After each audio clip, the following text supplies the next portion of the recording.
If you've ever thought that your leader in nursing was not equipped to be a leader, this episode is for you.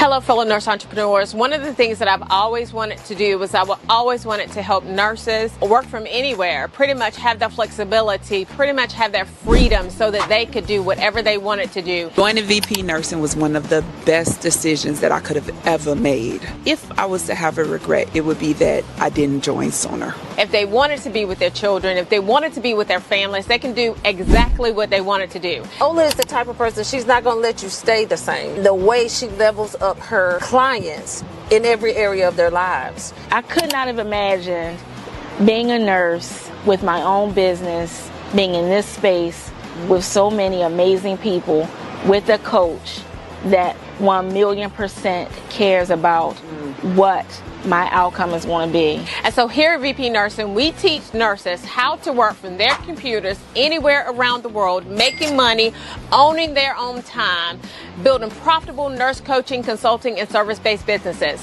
And so now we're at the beach and we're working at the beach and we're having a great time. We're doing a brand photo shoot. It's an amazing time. So if you want to learn how to work from anywhere around the world, creating that flexibility, creating that freedom for yourself, but monetizing the knowledge that you already have, join us at VP Nursing Business Academy. Good morning, everyone. So I just want to say, like, we could sit here a little bit and belabor over Melissa and I's relationship, but we're not even going to do that. What we're going to do is we're going to jump right in. So Melissa, tell everyone who you are in your own words. So thank you for having me, Viola. You're right. I am Melissa Overton. I am a critical care nurse turned entrepreneur turned author. So knew that I wanted to do medicine or psychology, ended up being a nurse. I really loved emergency nursing. I said I was going to be a big city nurse, and I made it to a small community called Wilson, North Carolina. I'm always joke wide awake. I didn't think I was going to learn a lot from there, but it was one of the best experiences I ever had of my life because I worked night shift and we had to figure it out. We didn't have trauma teams. We didn't have leadership covering us on night shift. So did that for about 5 or 6 years. And I had kept going to my manager's office going, you know what would be really cool is if someone would tell me that the defibrillator was battery operated. So I didn't stretch it all the way across the room until the cord like literally was tense. And then I picked up the paddles and went the rest of the way across the room. That's back in the day when we had the clear paddles. And so after about 5 years of doing that on about a weekly basis, she says, you know how you keep showing up? And I said, yes, ma'am. And she said, well, we've decided to create an emergency department educator position, and you're the mouthiest, most opinionated nurse with a bachelor's degree. We'd like for you to apply. And I laughed and I was like, wow. And I said, well, you know, if I go to day shift, then the mischievous side of me is going to be on the radar for hospital administration. And she threw her head back and laughed. She goes, honey, they all know who you are. And I was like, so there was that time when, you know, and I start thinking of these incidents. It was one of the coolest opportunities ever because you know how we sit at the nurses station and we say, you know what, if I could rule the world for a day or if they would let me set it up, right? So I take this job and I'm like, okay, now that you suckered me into taking this day shift job, like, what is it you really want me to do? And she said, you know, all those ideas you came into my office with. And I said, yes, ma'am. And she said, go do them. I said, shut up. I was like, this is like the best job ever. And she was like, well, and I said, well, what about the bullies that keep running people off? Can we fire them? She said, no, you can't fire anybody. And I said, well, almost the best job ever. Right. But it was an amazing opportunity to just take all of these ideas and these common sense things from us as frontline and start to put them into place. Right. And so that happened for about a year. And she came to me and she said, Melissa, every now and then, a leader gets to see someone's next step in their journey. I need you to leave this position and take another position in the hospital. And to be honest with you, I was devastated because I thought she just wanted to get rid of me. Maybe I was disappointing her, you know, that imposter syndrome that gets in our head. And she said, no. She said, do you love us? And I said, yes, ma'am. She said, then I need you to get a bigger voice and advocate at a different level. And so that's how I stepped into another brand new role at the hospital called a corporate clinical trainer. Sounded fancy, right? It was probably supposed to be a director of nursing education that came with a pay raise and like true leadership recognition, but it didn't. I always tell people God looks after children and idiots, but it was there that I started learning other things about healthcare and about leadership and really sometimes learning by my own mistakes. I think a challenge is that we get promoted because we're doing our job really well, but nobody thinks about the training we might need for that level up, right? And so there were times when it would be something as simple as going in and, speaking to the nursing staff like I did when I was on staff, like poking at each other, calling each other names, like in fun, right? Because of good relationship, she said, you can't do that anymore. I said, what do you mean? She said, you're their supervisor now. You can't talk to them like that. And I'm like, but I'm still Melissa. And she's like, but there's a different level of accountability, right? So things started to shift. So I did that for about 5 years and honestly started burning out for some different reasons I don't want to get into right now, but transitioned to the intensive care unit. And in the ICU, that is where I had to learn how to communicate differently because I went back to a staffing position. I just wanted to lay low and like learn and grow myself. And just what did that mean? How do we communicate? What's different? Why do ER and ICU do this all the time? Like all of a sudden it became so clear. And I felt like I was just getting good at that job a couple of years in, and I tore my rotator cuff. And truth be told is the Holy Spirit told me to leave multiple times and I didn't listen, right? So I'm moving this patient in an emergency situation without my lift equipment because it's an emergency situation and the lift equipment's not convenient and blah, blah, blah, blah, blah, right? And oh, my arm hurts. I even told the new girl, don't hurt yourself because I knew it was going to be a hard lift. And it changed everything. And I started saying, well, I guess I'm going to have to leave staffing and go back to more of a clipboard carrying job, walk around the hospital doing audits, something like I'm starting to reconcile like, okay, all right, so maybe I'm not supposed to be in the ICU anymore, but I'm going to figure out what's next. And that night I literally tore 2 tendons in my foot. And so I called my prayer warrior, who was my past ICU director. And I said, I really feel like the weight of the world is on my shoulders and I physically can't stand on my right foot. And she started laughing and she said, honey, she said, we've already told you twice, but if you couldn't hear him, you've got an arm and a leg left. And that's when I fell in the floor and literally just started wailing. And I was like, oh my gosh. And I was like, it's time to make that shift. And that's how medicaltraining.me and now Overton Experience has evolved since 2012 is it's been who are you now? Who you literally have taken us through the whole kit and caboodle. Who are you now? Who am I now? I'm a woman who has survived quitting her job, leaving her husband, starting a company and raising 2 small kids since 2012. I guess I'm the focused and fearless leader that I was looking for. But that's the fun part about it is in nursing. And that's why I love what you do so much is you help us find and see that we're not chained to the bedside if that's not where we're meant to be. That there are a lot of us that maybe you feel that urge and that nudge in your heart that's telling you you're supposed to be doing something different. Your purpose is different. And people like you didn't exist when I started my company, right? You and I met as I was starting my company. And so I'm proud to see how many lives you've changed. I'm gonna stop you right there because I wanna tell everybody about how amazing Melissa is. So the reason why Melissa and I actually are friends now is because Melissa came and she taught I don't know, it was ACLS PALS. It used to be back in the day, they say look to your left, look to your right, and the person that's sitting beside you, they ain't gonna pass this class. And I was like, well, I'm probably that person, they ain't gonna pass this class. I did not say that in your class, though. You did not. But that's what they used to say way back in the day, right? And then when I went into your class, I was like literally, because I could remember the questions. You have to take it every 2 years, every 4 years. I don't remember. But anyway, I could remember the questions every 2 years. I could remember the questions. And then I could remember that I didn't understand the reason why the question was formatted in the way in which it was, or I didn't understand the concepts behind the question. But I remember sitting in the class and I remember thinking, oh, she has explained this right away, right here. And I was like, oh, this is good. And so at that time I was, heavy into John Maxwell. And I was like, well, he was like, if you admire somebody, take them out to lunch. And so we went out to lunch. And since then we've been friends for years and years and years. Yeah. So one thing that, go ahead. No, I was going to agree with you like completely. And, I think I mentored you some, and I think today we mentor each other. I think that we grow in different ways. And part of what I wanted to do when I started medicaltraining.me and now the Overton Experience is exactly what you just said. I want to take concepts that may seem complicated, or maybe the dots aren't connecting, and I want to break them down in a way that they become useful, right? And that's what has made my brands very successful, is that break it down. So thank you for recognizing that, because that's when I knew I was living in my purpose. Is I tell people, we all have different things that motivate us in success, and the way we want to be recognized. For me, the highest form of recognition and praise, and like when I know I've arrived, is when someone says, and I use that information. When someone calls me and says, you know what, we talked about this and it happened, and I just want to walk through it.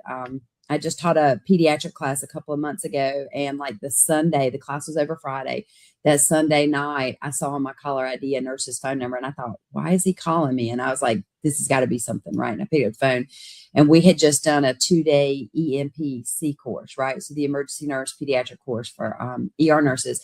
And they had an infant come in cardiac arrest. And despite all their efforts, she ended up passing, or she was already dead, when she got there, unfortunately. But they did all these efforts. And his thing to me was, he's like, I want to walk through and make sure I didn't miss anything else.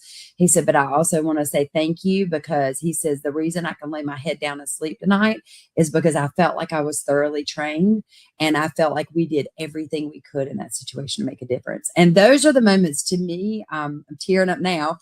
Those are the moments to me that mean everything, because at the end of the day, it is about making that impact that's going to impact others. I love it. I love it. I love it. I love it. All right. So now let me ask you this question. So at what moment did you realize that being a nurse, a great nurse, was actually against you as a leader?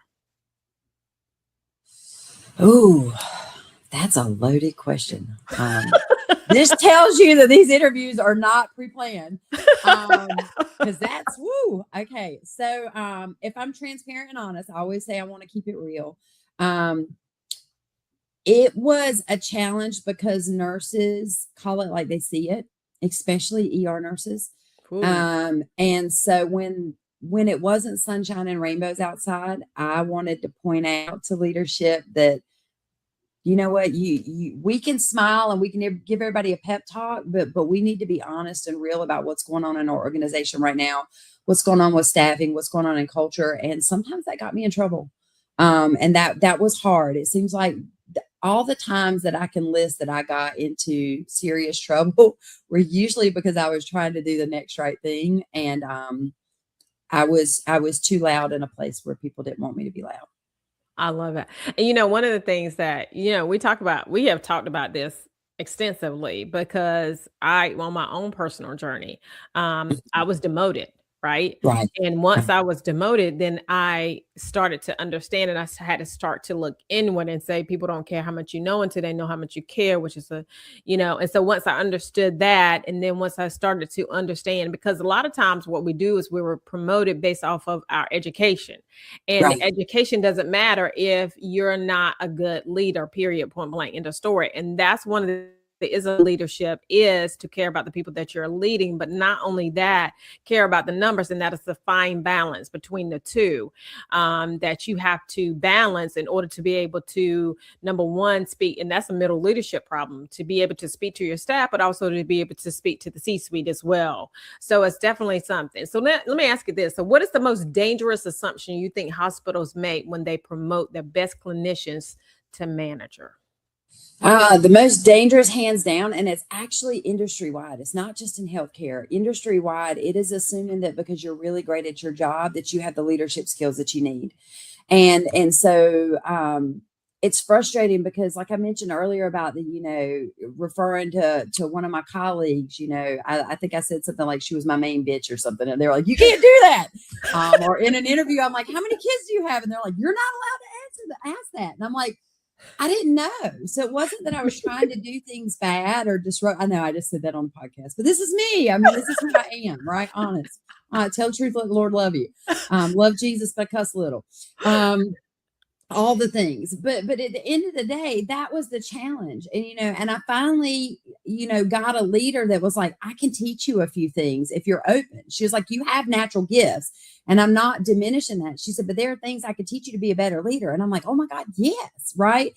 And I just felt frustrated because here's the crazy thing is so much of it sometimes is common sense, but it's taken a moment to intentionally go back and look at these factors and then start to put them together to be better. Mm-hmm. And it's something that I think whether you're an experienced leader and you're going back to some of the basics and remembering and you're trying to remember where the team that's now reporting to you and identify their gaps, versus you're that leader that's bumping around the room in a dark room looking for a light switch, right? Mm-hmm. And so that became like my passion purpose was, how could I take my break it down and make sense information and turn it into leadership training? And the interesting thing is, I started out in healthcare, but this consulting has gone to banking, pharma, manufacturing, community leadership programs, chambers of commerce. Like, it's crazy because we all need these leadership skills and we need to understand it on a level.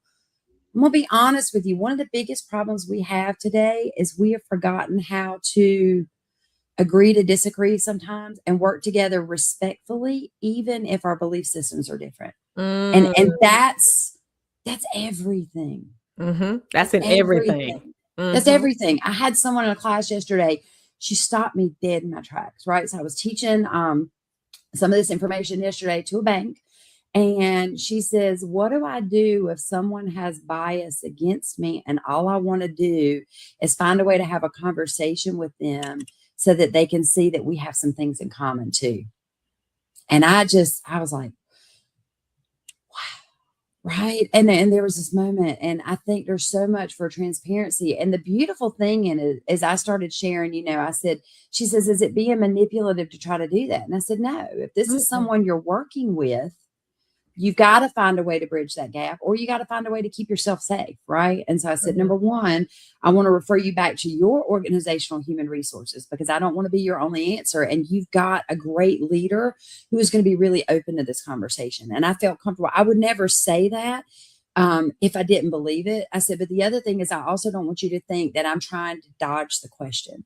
So we had an honest dialogue, and what really touched my heart was other people in the class that were really silent started to speak, and they started to share their insights and their encouragement. So, and it was at the end of the class. It was kind of a heavy place to leave the class, but I'll be going back and teaching a second one with them next month. And I said, and we're going to lean into this further. I said, but until then, here's my personal cell phone number. Give me a call. Go talk to your leader. Let me know. I said, even if you just need to bounce this off. I think some of leadership is having a mentor, an identified safe person, because they don't have to be another leader. Like, what we forget is that we all influence on some level. Mm-hmm. Right. So even whether you're the appointed leader or not, there are people in charge. And then there are people that we look to and go, is this what we're doing? Right. So yeah, right. And so I told her, I said, have a sounding board that's safe. It's not gossip. It's not backbiting, but have a sounding board where you can go to someone and say, you know what, I want to have this conversation. I feel like I'm going to throw up. Can I just use you as a sounding board to practice this? And I don't know how many times I've done that. I've even made notes before on a piece of paper and just said, you know what, because this is a hard conversation, I just really want to make sure that there are a couple of things that I'm able to share with you. And I let them know it's not a, you did this thing. It's because this is a hard conversation. Let's acknowledge that. And I think that too, we have to treat relationships like relationships to be treated, right? Professional, personal, however it goes, and understanding the different dynamics as it relates to that, but also understanding that when you are because this political climate has really lended to a lot of division, right? Like one of the we're not even going to go there, but yes, I'll say right. Right. We're not going to talk about the actual climate, but what I'm going to talk about is the fact that because of the political climate and because of the division, some people are like, they come to me and they're like, well, I can't believe that you didn't know this. And I was like, we're running 3 pretty successful companies. I have 5 kids. I have 8 grandkids, and that's the conversation I literally had this morning. Right. And understanding, I said, I just think that you're a wonderful person. I just think that you're great. And I just want to share some TikToks between us because I like you. Right. I didn't want this to run into this, but really helping people to understand like kind of where you're coming from, but also being okay. If they reject it altogether. like being completely okay. This is not, I'm not here. I'm here to try to help us bridge this gap, but I'm okay if we don't as well. Well, and it goes back to when you're colleagues and you work together, you don't have to invite everybody to your house for a cookout afterwards. Right.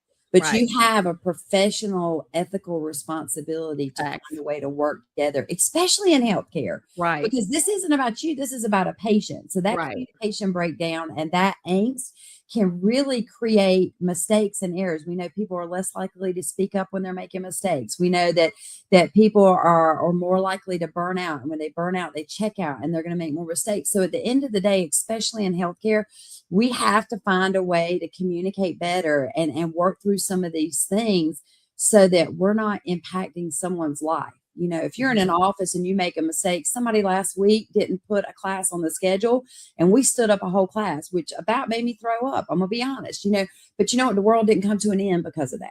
Right. Versus if you're at the bedside and you make a mistake, you can't say, my bad, I'm sorry you lost that arm, or I'm sorry you died, or I'm sorry that you got an infection, or I'm sorry you had whatever negative outcome it was because I was having a bad day or because I dropped the ball.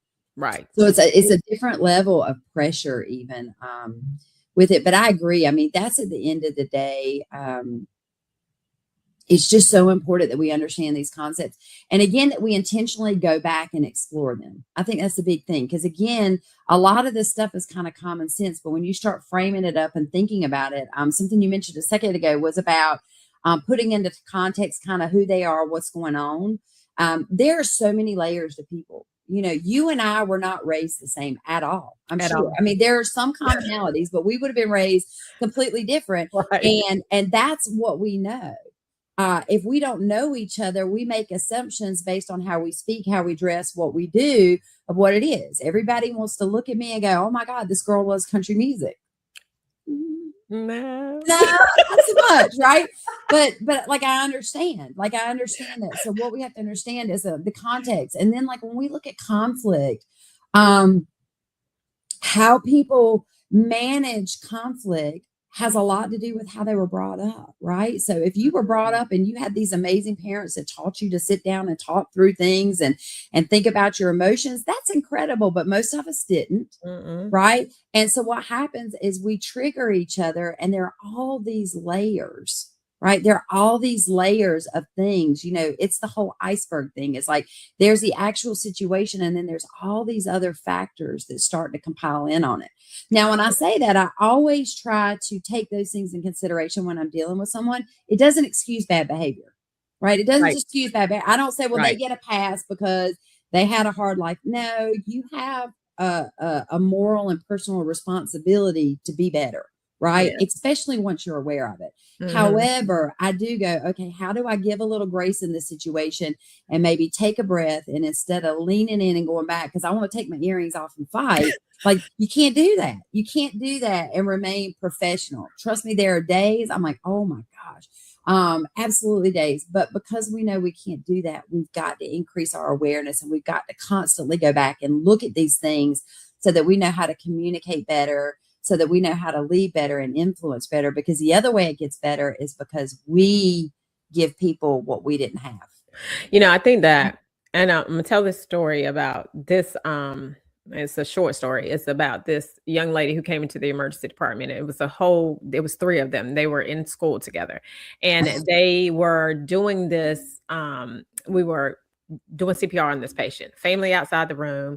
And they were like high-fiving each other, doing all this kind of stuff, that they were doing great CPR. And I was like, so I walked out of the room, and the charge nurse came to me and she said, I just really think that was inappropriate. I want to tell their leaders about it, or the people that they go to class. So what I wanted to do instead, because I believe in, let's approach you first, right? Don't go to your boss first. Like, absolutely, let's go to you first, right? And so I went to them first, and I sat them down, and I said, the family was outside the room. I said, had the family not been outside, I said, maybe you could have done that. I said, but it puts a bad spin on things whenever the family's outside the room. I said, so if you could mitigate that. So unbeknownst to me, the night she went on in the night, the one girl walked out, and she just was pissed. And she was like, Oh, really? she said, I can run circles around that bitch. And so I said, and I didn't even know anything. I come back in the next morning. I was a supervisor. The educator came to me and told me what happened. And my manager at that time told them that they could not come back anymore because of what she said. And so I love that because that's true leadership. But another thing is that she ended up becoming a paramedic. It was a paramedic student, right? She ended up becoming a paramedic. She came into the hospital. And this is one thing I was standing over there waiting for her to give me a report, and she didn't want to give me a report. She was like, I was like, are you going to give me a report? You know, whatever you done said or whatever you done prior to, I know what you've done. I know what you said. Has got nothing to do with this situation. I've got a patient on the bed. We need to take care of this patient right here. And so she gave me a report, you know, begrudgingly. But the reality is that once we understand that once that patient enters the scenario, then you need to shut it down and you need to take care of your patient. And all your feelings need to roll out the door. And I think that whenever you transition into business, that's another thing that is really, really clear. You have it's a struggle when you're in business for your feelings not to be attached to the business, but your business ain't got no feelings. Okay. You have a fiduciary responsibility to your business in order to make money. You have an impact you need to make impact in your company. And so at the end of the day, it don't have feelings. And so you have to treat your business in the same way that you treat your company. I mean, your patient that you used to have, right? And that very same way that whatever it takes in order to ensure that this patient stays alive, whatever it takes for this business to stay alive, then we're going to do that in order to ensure that we are not, you know, legally and ethically, right? So I love that. I love that. So I love that. And I think it's good because it goes back to the relationships as well. Is you almost have to do that. You have to separate. I tell people, like, you can give me any feedback you want in the world as long as you have a solutions-based attitude. Right?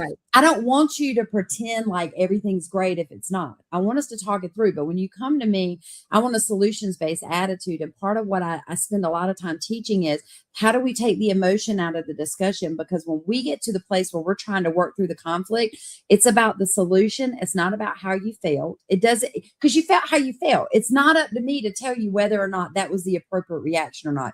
You reacted how you were going to react. And we know people respond like with fight or flight, whether the crisis is real or perceived. We saw that in emergency medicine. So it's no different out here, but it's my responsibility to treat my work relationship like that patient or like my business, in the fact that I have to set all those things aside, because at the end of the day, this is transactional and it's got to happen. Because otherwise what happens is you may spend time trying to point out somebody else's flaws. The problem is everybody forgets what the problem is and they just hear your noise. And that doesn't mean I always do that right either. There are times sitting here thinking of one example right now. I'm like, Melissa, you need to take your own advice, right? Stop saying things about this person because like what they did is what they did, right? But at the end of the day, nobody's going to remember why I'm angry and I'm justified to be angry. At the end of the day, they're going to remember, how did she stand up? How did she posture herself, is what one of my friends says, you know?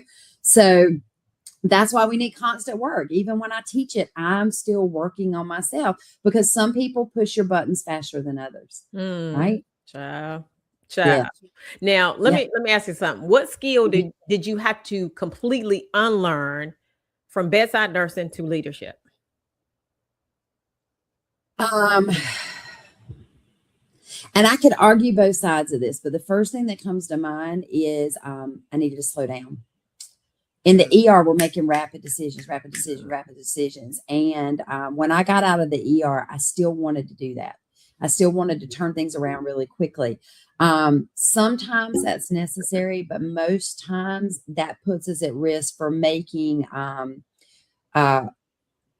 rash decisions that may impact us, right? I just want to get it done. You know, versus maybe I need to take a minute and think that through a little bit longer. Or as an ER nurse, we give feedback immediately. You're asking me questions, I'm giving you answers right away. Sometimes in leadership and in business, you have to say, you know what, let me get back to you on that. Even if your gut already says this is what the answer is, sometimes it is wiser to just take a moment to pause and say, let me get back to you on that. So you have time to process it, validate it, get the information, whatever it is. And so that was something that I had to unlearn from the bedside.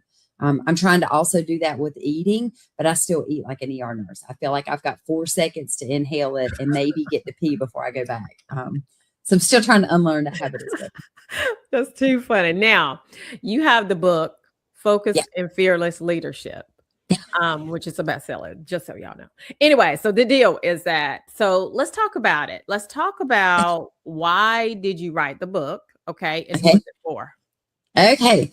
So never, ever in my entire life did I wake up one day and say, you know what, I'm going to write a book. Ever.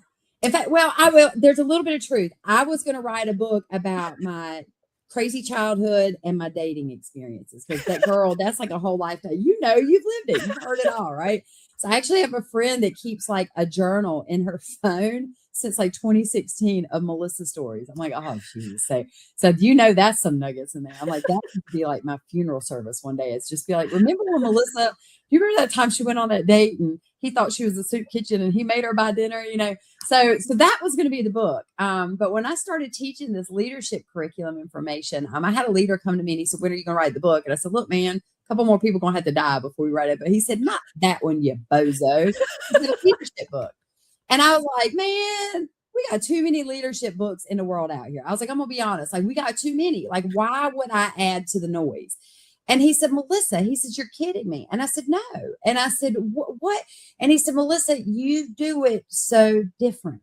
He says, and I can't believe I'm the one telling you what you need to do. And I was like, what do you mean? He said, your book is going to be leadership emergencies. It's going to be about leadership and emergencies and all your like critical care experience and all your business experience and how you use that to teach everybody. And I started making notes. Right. And so then I reached out to someone who was a best-selling author or is a best-selling author. And I said, you know, man, like how would I even begin to do this? And he said, you've got 2 choices. You can write a series of blogs and then put them all together and call it a book. He said, or you can lock yourself away and you can write until your fingers cramp and your eyes bleed. Being the ER nurse, option 2. Option 2, let's be honest. I mean, who's got to write a blog? I just told you I live life and fast forward, right? I'm like, oh my goodness. So, you know, I believe in spiritual warfare. So the enemy has definitely tried to run me off this path a couple of times. So the first time I was going to go to Florida and I was just going to disconnect, and it was like a timeshare that somebody had in a silent auction. Girl, we got there, we were gonna get murdered. Like, I think they were cooking meth across the hall. I was like, oh my God. So we literally drove to Florida. We went to dinner. I looked at my friend. I was like, I can't. She's like, I can't either. We turned around and drove back in the same day. Kid you not. So I was like, God, do you really want to write? Do you want me to write this book? So I went to the mountains of North Carolina above Asheville. And it took me 2.5 days to write this book, like insane, 2.5 days. It was like, it was so inside of me that I just kind of vomited it all out. And then I was like, I'm done, right? ER nurse, I'm done. Let's publish it. Let's call it a day. It has taken about 2 years to go through the edit process and refine it. And I am so grateful. There's so many stories about that I could get into, but I am so grateful that the roadblocks prevented me from doing this sooner. Because what was a good book, now I'm gonna be honest, is incredible. It's the book I needed as a leader. It is the knowledge that I still need to remind myself, and it's humbling. I mean, it's absolutely humbling to see where we started and where it's finished up. And what's one of the major, if you had to pick out one major concept that's in the book that really is transformative, like pick out one major concept. God, and that's hard because there's like 13 chapters of really good stuff. I would say one of the things that I do different is because it's all about understanding people, understanding differences, figuring out similarities, communication, conflict resolution, burnout, accountability. Like, there's so many great things. But the one thing I think that kind of stands about me differently is a lot of people talk about communication and conflict resolution, and they'll go over how we trigger each other.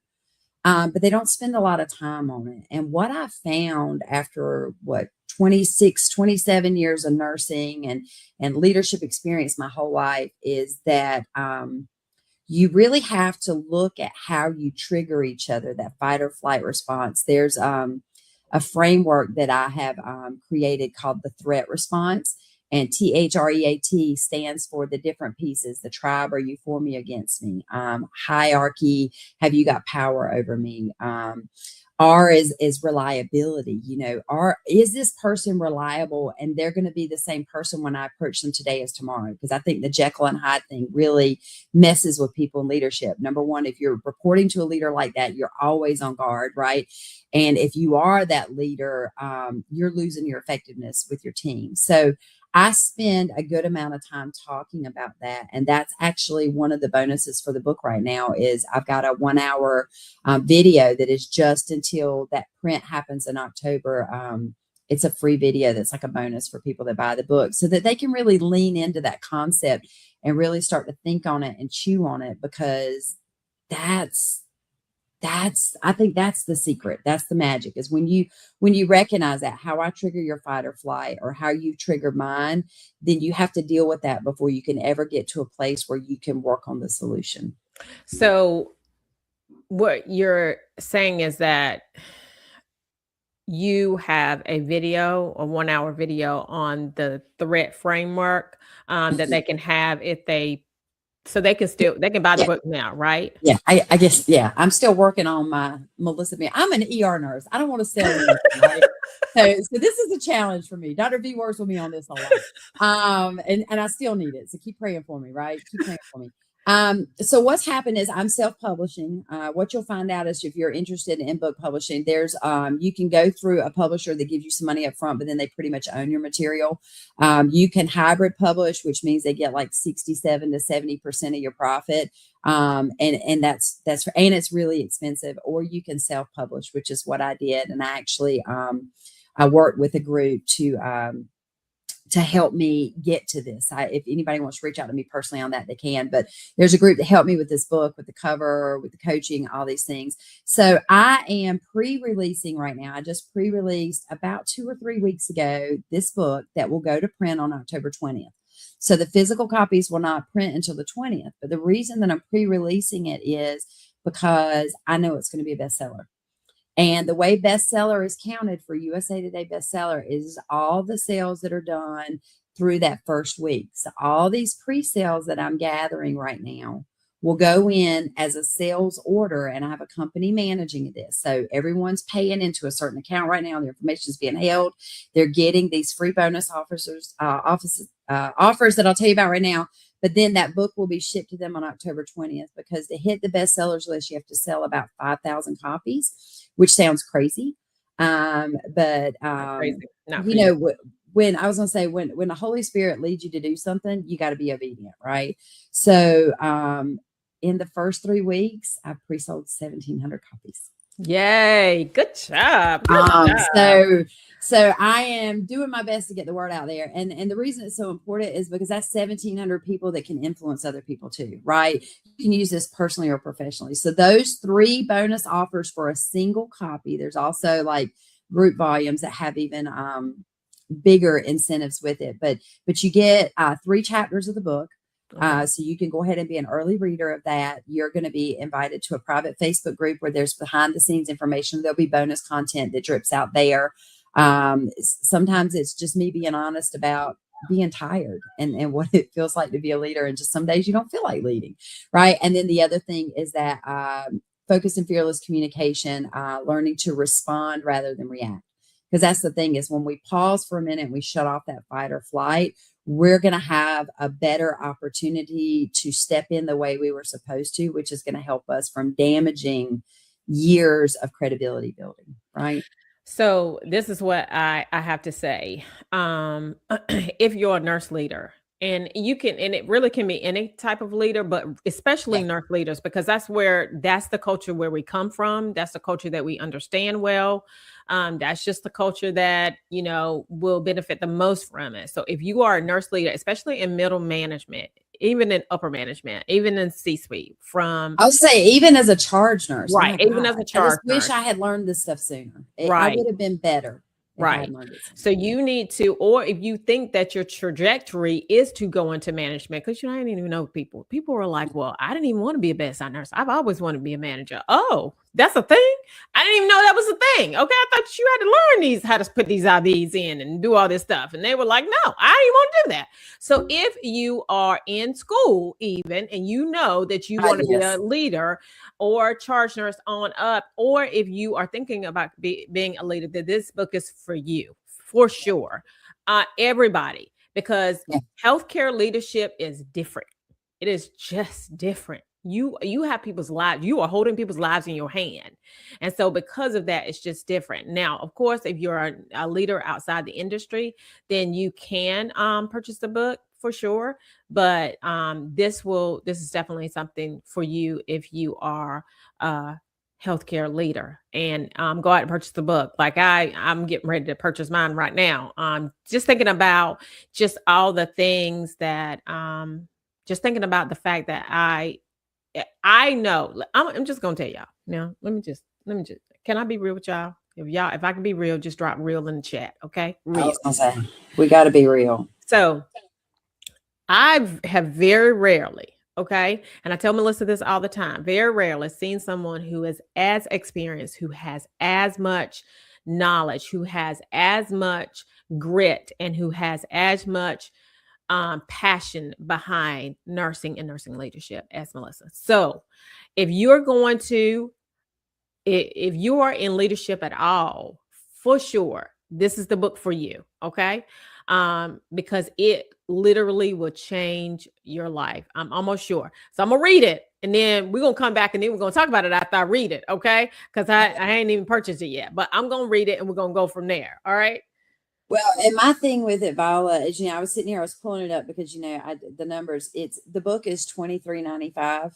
It's $328 worth of bonus materials you're getting, and this is only for the pre-order phase, right? So after this, all these other things go away. I've got teams that were like, "We want to order that." it." So I think that's a bad valuation, in my opinion. But that's my investment. I want people that don't know me to take a risk for $23.95 and know that they're going to get exponentially beyond, right? Yeah, but I don't think, and then there are bundles with facilitator guides. Yeah, and there are other bonus videos. So let me tell you the reason why I don't think that that's a good valuation, okay? Because whenever you go into leadership, okay, number one, you get a bump up in pay. A significant bump, typically. Okay. You get a bump up in pay. If you're good at that, then you get bonuses. If you're exceptionally good at that, then you get another promotion. Right. And so I think that the bonuses probably, because once you learn the concepts, and when you get the concepts, then I probably doubled my salary when I went into leadership. Right. And so the reality is that is what is worth. So we're gonna work on that valuation, because I don't think that's right. Well, for right now, for you guys, I'm telling you right now, it's gonna be $23.95. It's $23.95. Like I think every chapter has a coaching moment. Every chapter has a coaching moment. At the end of the chapter, at every chapter, there are stop and think moments of, okay, I don't want you to read it on the beach in an hour or two. It's not gonna be an hour or two. It's like 200 pages. But like, I want you to be able to stop and think and go, how am I going to apply this? What does this make me think of? And that's why we also have, with the bundle packages, we have the facilitator's guide, and it shows like 5 or 6 different ways that you can use this to coach your team. I would love to come in and coach your teams with you, right? That's amazing. Be happy. I do keynote speeches, all the things. However, also, I want you to be able to use this. This was designed for us to help lead better, influence better, right? Connect on a real level better. So at the end of the day, I'm happy to gift that to you for $23.95. You hear me? That's $30,000 to $50,000 worth of information right there. Oh yeah, and one day it will be. So this is only a pre-sale. No, it's only right now. It's that right now. This is only a pre-sale, and I'm doing keynotes right now as well. So book her for your keynote. Okay. Book her for your keynote. So yeah, it's $23.99, but I think that those bonuses $23.95. See, you're trying to up my price. Look at this. You hear what she's doing, right? I'm just saying. Crazy, but baby. you know, I love forcing. you. But yeah. I love you too. But the deal is that you at the end of the day are amazing. So can I ask you some rapid fire questions? Yep. What's your favorite movie? The Goonies. I should have known. What's your favorite Bible scripture? Be still and know. Oh. Who is the person living or dead that you would like to have a conversation with? Mother Teresa. Ah. What would you ask her? How she kept doing it. Mm. You know, I mean, she didn't just make an impact for a moment. She spent a lifetime making an impact with people who probably didn't always even appreciate who she was. And she was such a reflection of love and light and influence. And, you know, and her legacy still influences people today. So I would just want to sit and, you know, I love it. I want to sit at the feet of Jesus one day too, but Right. I also want to hear from her because she's a human, right? He was God in the flesh. And so his answers are going to be amazing, but she was a human being, right? That still reflected light. I love it. How do you define success? Doing something relevant that makes a difference. And how can people find you? www.melissaoverton.com. I love it. I love it. I love it. I want y'all to like, subscribe, share this podcast. It's been wonderful. I love hanging out with Melissa. It's been an absolute great time. So you ladies and gentlemen, you have an amazing rest of your day. We're going to link the book in the comments below. And so y'all have a great, wonderful day. Bye-bye. Reach out. Let me know what you think.